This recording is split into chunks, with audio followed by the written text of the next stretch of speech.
Mutiara Hitam, Jilid 13 bagian 1. Putri Mimi tersenyum. Giginya berkilat putih dan indah seperti mutiara disusun, dan senyumnya seakan-akan menerangi cuaca yang sudah mulai gelap itu. Dugaanmu benar, Kongcu, dan hal ini membuktikan ketajaman matamu dan kecerdikanmu. Belum pernah aku berjumpa orang yang dapat menduga tepat. Kemudian, putri jelita itu memandang kepala pengawal dan berkata, Cianbu, bagaimana kau dan pasukanmu dapat muncul secara kebetulan, atau memang kau sengaja mengikuti perjalananku? Pertanyaan terakhir ini mengandung penasaran dan kemarahan. Kepala pengawal itu kembali memberi hormat seperti tadi, menjura dalam-dalam, baru menjawab. Jawabannya singkat sekali dan tegas, seperti kalau ia membuat laporan kepada atasannya. Hamba mendapat laporan rahasia dari para penyelidik bahwa Pangeran Mahkota telah ditawan pimpinan Hesi-Hesia. Hamba memimpin pasukan mengejar Paduka karena khawatir akan terjadi hal serupa. Apa? Pangeran Talibu tertawan. Putri Mimi menjadi kaget sekali. Mengapa orang-orang Hesi-Hesia menawan pangeran? Dan dibawa kemana? Wajah putri ini sekarang menjadi pucat dan ia cemas sekali. Kepala pengawal itu menggeleng kepala. Mengapa pangeran ditawan? Belum dapat hamba ketahui. Hal itu sedang diselidiki, dan hamba hanya tahu bahwa pangeran ditawan di luar kota Lokyang, juga belum diketahui dibawa kemana. Orang-orang kita sedang sibuk mencari dan menyelidiki, dan tentu saja kita amat mengharapkan bantuan kerajaan Sung. Ia menoleh ke arah Qiang Liong. Aku agaknya tahu mengapa Pangeran Talibu ditawan orang-orang Hesi-Hesia. Dan tentu saja kami akan membantu sekuat tenaga untuk membebaskannya, karena kejadian itu terjadi di wilayah kerajaan Sung, kata Qiang Liong. Harap putri beristirahat saja di rumahku agar terjaga keamanannya. Adapun Cianbu, kuharap ia membantu teman-teman melakukan penyelidikan. Hanya pesanku, orang-orang Hesi-Hesia dipimpin oleh Boule Kausu dan Wesio-Wesio jubah merah. Di antara mereka banyak terdapat orang-orang pandai, maka harap jangan tergesa-gesa turun tangan. Aku yakin bahwa orang-orang Hesi-Hesia tidak akan membunuh Pangeran Talibu. Qiang Kongcu, agaknya kau banyak mengerti akan urusan ini. Sebetulnya, mengapakah mereka menawan pangeran? Tanya Putri Mimi. Qiang Liong tersenyum. Tidak banyak waktu untuk bicara, Putri. Marilah kita berangkat, dan kelak ku ceritakan kepadamu. Putri Mimi lalu memberi perintah kepada kepala pengawal untuk memenuhi permintaan Qiang Liong tadi. Berangkatlah pasukan itu pergi. Sang putri lalu bersama Qiang Liong meloncat ke atas punggung 2 ekor kuda yang disediakan oleh kepala pasukan. Karena dapat menduga bahwa Boule Kausu pada saat itu tentu telah mempunyai banyak kaki tangan yang disebar sebagai mata-mata di kota raja, maka Qiang Liong membawa Putri Mimi memasuki kota raja lewat tengah malam.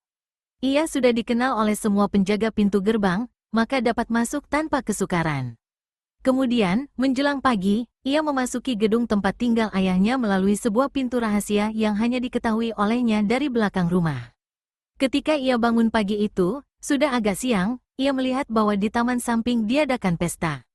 Ia membawa Putri Mimi yang bermalam di sebuah kamar tamu kepada ayah bundanya, dan dengan singkat menceritakan pengalamannya, memperkenalkan Putri Mimi kepada orang tuanya. Sebagai seorang pangeran, tentu saja Pangeran Qiang menerima Putri Panglima Khitan itu dengan hormat dan ramah, juga ibunya amat suka kepada gadis yang cantik jelita ini. Kemudian dari ibunya, ia mendengar tentang kunjungan Suma Kiat yang mengaku putra tunggal mendiang kakak ibunya, Suma Boan. Bagaimana ini, ibu? Mengapa secara mendadak muncul seorang keponakan ibu? Kenapa ibu tidak pernah bercerita bahwa mendiang paman Suma Boan meninggalkan seorang putra? Qiang Liong bertanya. Aku pun heran sekali melihat ibumu, Liongji atau anak Liong, kata Pangeran Qiang dengan muka cemberut.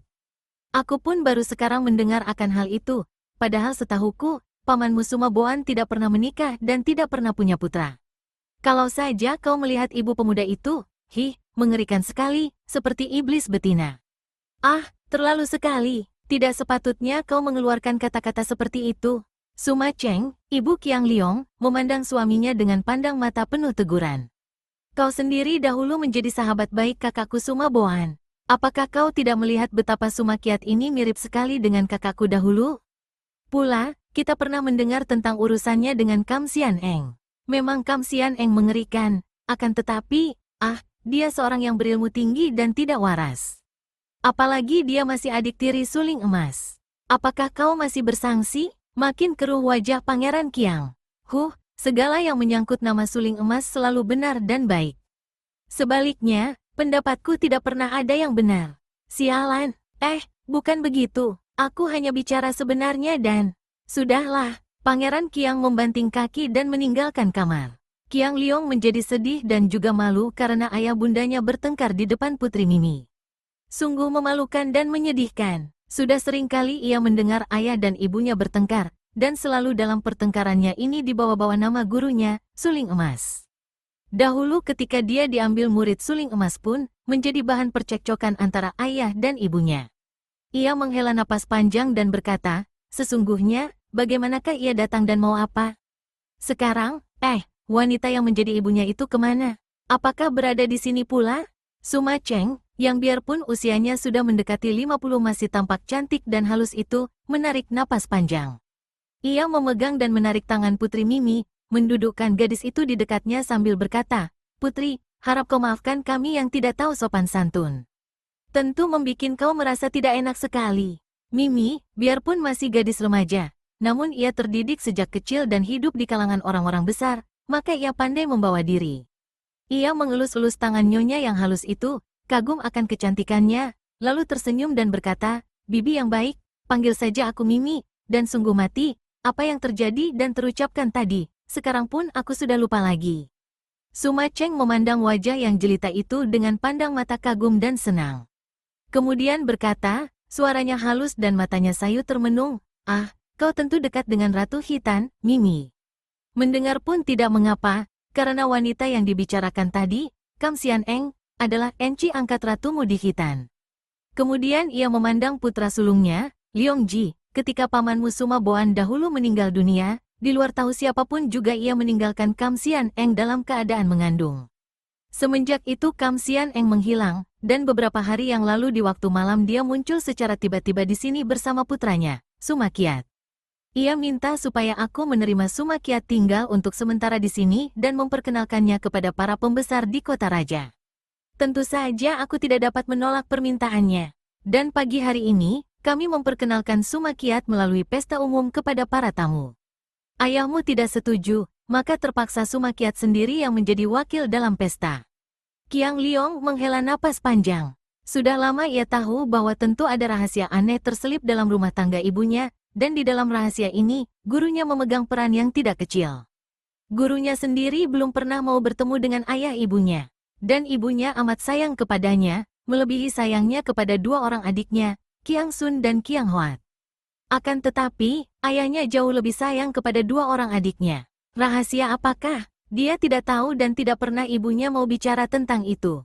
Kini adiknya Qiang Sun, yang sudah berusia 23 tahun, sudah menikah dan bahkan tinggal jauh di selatan, di Suzhou. Adapun Qiang Hoat, adiknya yang bungsu, menjadi siucai atau sastrawan yang pandai, akan tetapi pekerjaannya sehari-hari hanya mengejar wanita-wanita cantik dan menghambur-hamburkan uang saja. Kalau begitu, Bibi Kam Xian Eng itu tidak tinggal di sini? Tidak. Bahkan ia datang, bicara singkat, lalu pergi lagi menghilang seperti setan.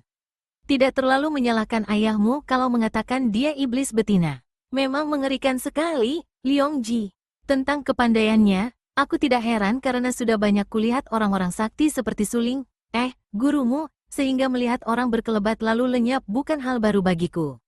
Akan tetapi, ia menyembunyikan mukanya dalam kerudung hitam, pakaiannya serba putih, dan sikapnya, menyeramkan. Qiang Liong tidak merasa heran kalau adik tiri gurunya seperti itu, lihai dan anehnya, hal itu tidak mengherankan. Pemuda yang kini mewakili tuan rumah berpesta di taman adalah saudara misan dengannya. Dan melihat ibu pemuda itu sakti, tentu pemuda yang bernama Suma Kiat itu lihai pula. Hal ini menggembirakan hatinya, karena biarpun ia mempunyai dua orang adik, namun mereka itu sama sekali tidak mengerti ilmu silat. Ayahnya lebih senang anak-anaknya belajar ilmu surat daripada ilmu silat. Teringat akan adiknya, ia lalu bertanya, adik Hong kemana, ibu? Apakah ikut berpesta di samping? Ibunya cemberut. Bocah nakal itu, hatiku susah sekali memikirkan dia. Seorang siucai pemogoran, kini tergila-gila kepada anak pemilik rumah makan di barat kota. Merengek minta dikawinkan dengan anak itu. Anak pemilik restoran, wah, benar-benar anak itu membikin malu orang tua. Qiang Liong tertawa, dan ibunya memandang marah. Kenapa tertawa? Haha, ibu benar aneh. Kalau anak pemilik restoran, mengapa sih? Kan dia juga perempuan tulen? Kalau memang adik Hoat mencintanya. Cinta? Ah, cinta hanya awal bencana dan duka. Aku akan merasa bahagia sekali kalau dia mencinta seorang gadis seperti Mimi ini. Ih, Bibi membikin aku malu saja. Putri Mimi menjauhkan diri dan tersenyum jengah. Hahaha, ibu tidak usah marah-marah, maafkan kalau pendapat saya keliru. Qiang Liong berlutut dan memeluk kedua kaki ibunya dengan sikap manja. Ibunya menundukkan muka dan mengelus kepala putranya. Putranya ini menjadi buah hatinya, putra inilah keturunan dari pria yang dicintanya, putra suling emas. Sudahlah, kau sendiri terlalu nakal, sudah begini tua tidak juga mau menikah. Sabar dulu, ibu, masih banyak urusan yang harus ku selesaikan. Apalagi sekarang, aku harus cepat-cepat menghadap kaisar untuk menyampaikan hasil penyelidikanku, bahkan harus cepat-cepat bertindak untuk menyelamatkan kerajaan, juga untuk menolong Pangeran Mahkota Khitan yang kini tertawan orang-orang hesi-hesia. Seketika wanita itu menjadi serius. Ada urusan begini besar, mengapa kau tadi bicara tentang urusan pribadi saja? Liongji, cukuplah tentang urusan kita sendiri. Kau harus lekas menghadap kaisar dan selesaikan urusan penting itu. Pada saat itulah terdengar suara ribut-ribut di samping gedung, dari arah taman di mana sedang berlangsung pesta. Mendengar ini, Qiang Liong lalu melompat dan melangkah keluar, diikuti Putri Mimi yang juga ingin mengetahui apa yang terjadi di sana. Demikianlah, seperti telah kita ketahui di bagian depan cerita ini, ketika Qiang Liong tiba di taman dan menyaksikan keributan yang terjadi, ia menegur dengan suara penuh wibawa. Apakah yang terjadi di sini? Qiang Kongcu datang. Seruan ini keluar dari mulut beberapa orang sekaligus, dan semua mata kini memandang ke arah Qiang Liong. Dengan pandang matanya yang tajam, Qiang Liong menyapu wajah orang-orang yang kelihatan menimbulkan keributan. Tertegun hatinya ketika ia mengenal Mutiara Hitam, juga ia dapat menduga bahwa pengemis muda bertopi itu tentulah ketua baru Kong Sim Kai Pang yang sudah banyak didengarnya. Melihat pemuda itu, teringatlah ia akan Song Goat dan timbul rasa tidak senang di hatinya, apalagi melihat munculnya pengemis muda itu bersama Mutiara Hitam.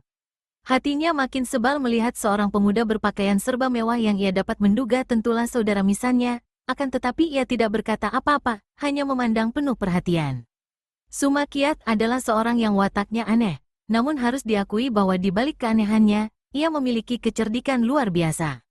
Mendengar seruan orang-orang itu, ia segera menghadapi Qiang Liong dan menarik muka semanis-manisnya, menjura dengan penuh hormat sambil berkata, Qiang Piaweng atau kakak misan Qiang, aku adikmu Suma Qiat, mohon maaf sebesar-besarnya bahwa aku tidak dapat mencegah kekacauan dalam pesta ini yang ditimbulkan oleh jombel busuk ini. Setelah berkata demikian, ia kembali menggunakan tangan kanan menutupi luka di pundak kirinya. Qiang Liong hanya mengangguk kepada Suma Qiat sebagai balasan, lalu bertanya, suaranya tetap tenang, siapakah yang mengacau dan apa sebabnya? Dengan muka seperti hendak menangis, Suma Qiat lalu menunjuk Yu Xiangqi dan berkata, jombel busuk inilah yang mengacau. Dia berani menghina tamu-tamu kita, tamu wanita lagi. Aku tentu sudah dapat memukul mampus padanya, kalau saja sumoiku ini tidak mencampuri dan melukai pundakku. Qiang Liong tertegun dan merasa amat heran.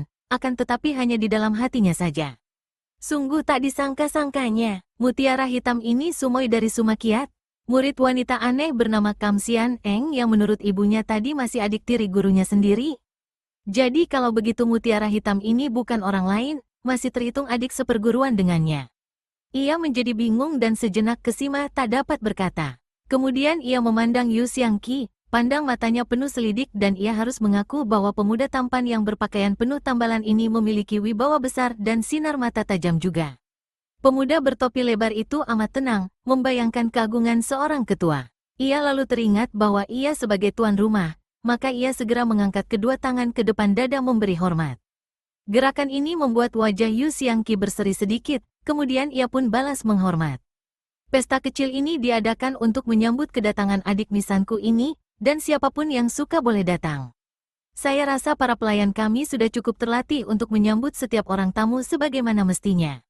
Akan tetapi, belum pernah terjadi ada tamu menghina tamu lain, apalagi tamu-tamu wanita. Sungguh hal yang amat tidak patut dan mengecewakan. Harap saja Sobat Sudi memberi penjelasan.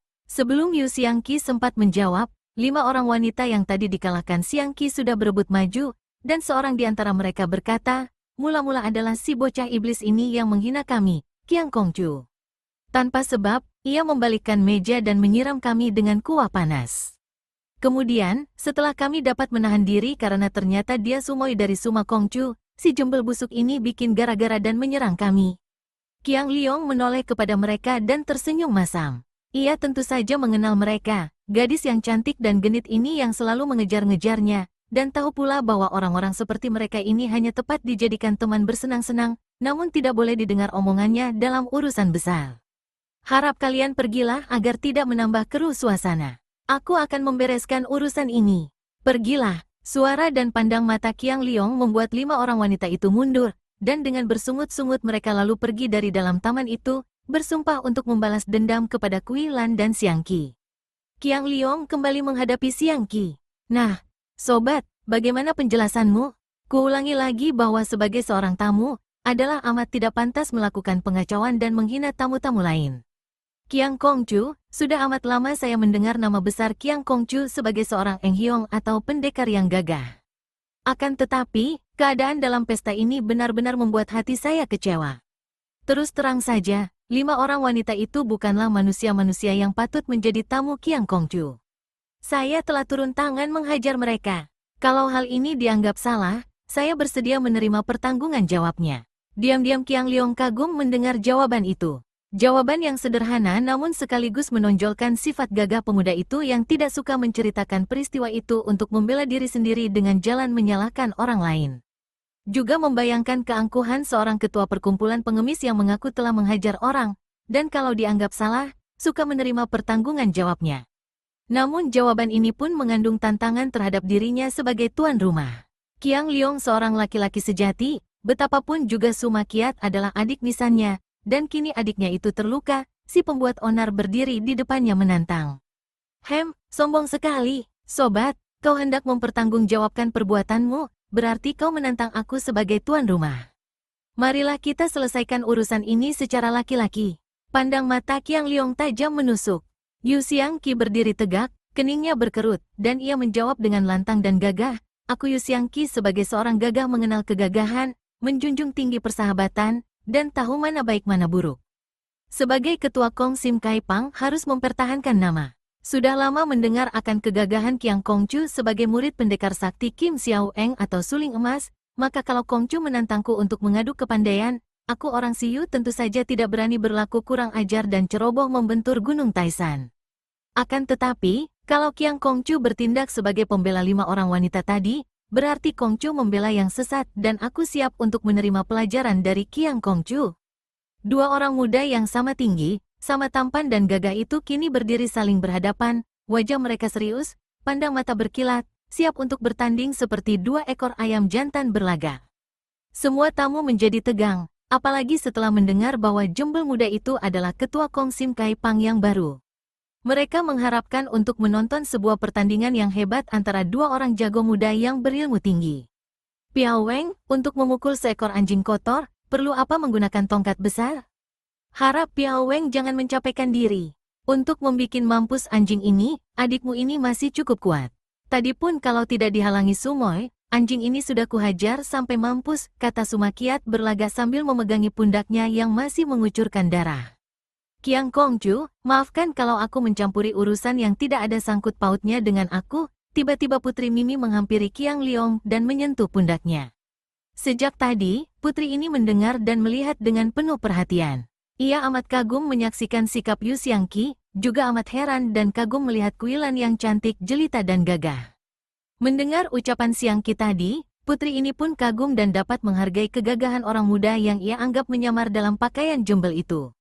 Melihat majunya Putri Mimi, terpaksa Qiang Liong mengalihkan perhatiannya dan menoleh. Ia melihat betapa 2 pipi yang halus itu kemerahan, mata yang jeli itu bersinar-sinar, dan diam-diam ia menjadi kagum. Ada petunjuk apakah, Putri? Kini semua orang memperhatikan Mimi, karena dandannya, kecantikannya, dan suaranya yang asing namun sedap didengar.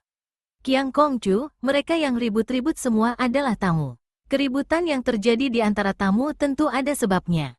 Tanpa menyelidiki sebabnya lalu berpihak, amat tidak bijaksana.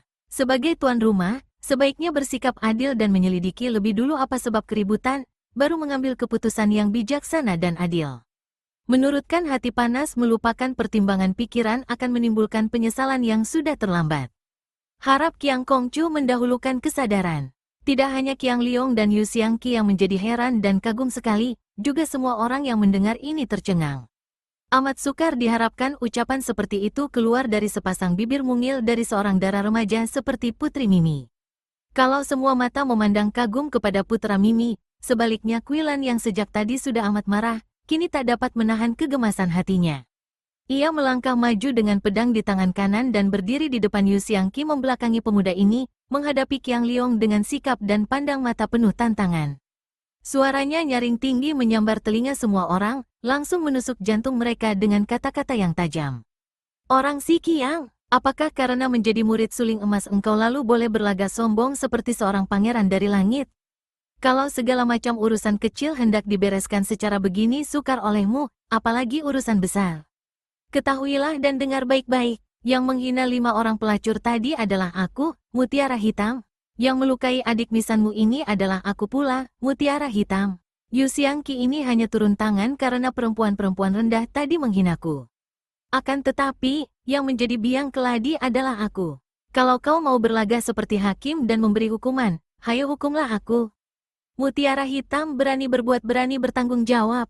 Orang si Qiang, aku mendengar bahwa Suling Emas seorang pendekar besar dan patriot, akan tetapi muridnya mengapa mengumpulkan kaum pemberontak? Hayo majulah, kau boleh mengandalkan kedudukan dan nama gurumu, akan tetapi jangan kira aku takut. Wajah semua orang menjadi pucat. Mereka yang memang mempunyai persekutuan untuk membantu gerakan bangsa Hesi-Hesia menjadi pucat karena khawatir. Sebaliknya, yang tidak tahu apa-apa, menjadi pucat karena ucapan yang keluar dari mulut gadis ini benar-benar merupakan penghinaan hebat. Quilan, apakah kau sudah menjadi gila? Mengapa kau mengeluarkan ucapan-ucapan tidak karuan? Yu Xiangqi menegurnya, wajah pemuda ini pun menjadi pucat. Ia maklum bahwa kali ini gadis liar ini telah membuat onar dan kekacauan hebat sekali. Akan tetapi, yang ditegur sama sekali tidak mempedulikannya, bahkan sinar matanya seakan-akan mengejek dan berkata, jangan turut campur. Wajah Qiang Liong sebentar merah sebentar pucat. Hebat penghinaan ini, kalau diucapkan tidak di tempat umum, masih belum hebat dan mungkin ia dapat menerimanya sambil tersenyum. Akan tetapi, ucapan yang amat menghinanya itu diucapkan di depan banyak tamu. Suaranya agak gemetar karena menahan amarah ketika ia bertanya, Mutiara Hitam, sungguh lancang mulutmu. Kalau engkau masih sumoi dari adik misanku Sumakiat berarti kau bukan orang lain. Akan tetapi mengapa kau berani bersikap begini kurang ajar? Kau menuduh dan memfitnah yang bukan-bukan. Siapa mengumpulkan kaum pemberontak? Apa maksudmu? Quilan tersenyum mengejek. Cuping hidungnya yang tipis berkembang kempis. Masih berpura-pura lagi? Apa kau menghendaki aku menelanjangi kedokmu dan menunjuk tokoh pemberontak? Sepasang mata Qiang Liong mengeluarkan sinar berkilat. Sudah gatal-gatal tangannya untuk menerjang maju, menghajar gadis yang liar ini. Akan tetapi, ia masih dapat menekan hatinya dan membentak, boleh. Coba hendak kulihat siapa orangnya. Kau lihat baik-baik. Quilan, yang masih memegang pedang itu, menyapu taman dengan pandang matanya, kemudian melangkah dan menghampiri meja di mana duduk 3 orang Wesio. Sumoi, jangan, Sumakiat berseru. Akan tetapi dengan langkah lebar, Quilan sudah tiba di depan meja 3 orang Wesio itu, dan sekali tendang, meja itu mencelat dan menimpa 3 orang Wesio tadi. Brakek, Wesio kurus berjubah kuning itu dengan tangan kirinya menyampok, dan meja itu pecah. Sambil menghantam Wesio itu meloncat dan berdiri tegak memandang Quilan. Omitohut, apakah nona ini menjadi gila? Quilan tertawa, menuding dengan pedangnya. Apakah engkau yang bernama Cheng Kong Ho Siang? Sumoi, jangan, kembali Sumakiat berseru. Cheng Kong Ho Siang menjadi beringas pandang matanya. Kakek ini mencium bahaya, akan tetapi ia memandang rendah gadis ini. Ia seorang yang memiliki ilmu silat tinggi, tentu saja tidak takut menghadapi seorang gadis remaja. Pinceng benar Cheng Kong Ho Siang, nona mau apa dan? Belum habis ucapannya, tubuh Quilan menerjang maju. 2 orang Wesio tinggi besar yang duduk di kanan kiri Cheng Kong Ho Siang adalah murid-murid Wesio tua ini. Mereka pun pandai ilmu silat, dan melihat gadis itu sudah menerjang maju, mereka segera menyambut dari kanan kiri bersenjatakan tongkat. Terang-terang, wut, aduh, cepat luar biasa gerakan Quilan. Dengan pedang Siang Bok Kiam di tangan kanan, ia menangkis dan menempel dua tongkat itu sehingga tak dapat ditarik kembali. Kemudian dengan gerakan memutar amat kuat, ia membuat dua batang tongkat ikut berputaran sampai terlepas dari tangan pemegangnya. Kemudian secara mendadak tangan Kui Lan bergerak, dua kali memukul, dan robohlah dua orang Wesio itu dengan tulang pundak patah-patah. Cheng Kong Ho Siang sudah menyambar tongkatnya yang panjang dan berat, namun gerakan Kui Lan lebih cepat daripadanya. Tubuh gadis ini seperti lenyap, berubah menjadi bayangan yang didahului sinar pedang kehijauan.